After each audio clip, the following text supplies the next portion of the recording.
একটা গ্রামে আকাশ আর বিকাশ নামে দুজন বন্ধু থাকতো। আকাশ খুব গরিব ছিল, কিন্তু বিকাশ খুব ধনী। কালকে আমার বাবা সায়েন্স এক্সিবিশনে গিয়েছিল আর দূরবীন কিনে নিয়ে আসে। বড় লোক আর বড় কথা, যদি ভালো বন্ধু না থাকে তাহলে ধনী হয়েও কোনো লাভ নেই, বুঝলে? চল, আমি কাল তোকে লস্যি খাইয়েছিলাম, আজ তুই সিঙ্গারা খাওয়া। চল বাজার যাই। আকাশ আর বিকাশ বাজার গেল আর গিয়ে দেখলো খুব ভিড় হয়ে আছে দোকানে। দুই বন্ধু দোকানের কাছে গেল। কাকা, দোকানে এত ভিড় কেন?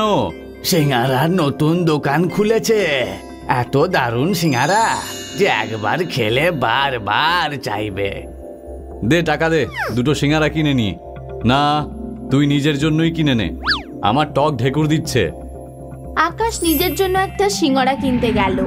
তখনই বিকাশের নজর সিঙ্গারা বিক্রেতার উপর পড়ল। বিকাশ সিঙ্গারা দোকানিটাকে একটু সন্দেহের চোখে দেখলো। অনেক কষ্টে আমি একটা সিঙ্গারা পেয়েছি, বুঝলি ভাই? এরকম সিঙ্গারা তো আমি আগে কখনো খাইনি। তুইও খেয়ে দেখ একবার, একবার খেলে বারবার চাইবি।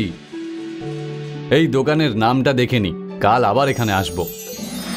আকাশ দোকানের নামটা দেখে নিল, আর দোকানের নামটা ছিল জাদুর সিঙ্গারা। তুমি একটা জিনিস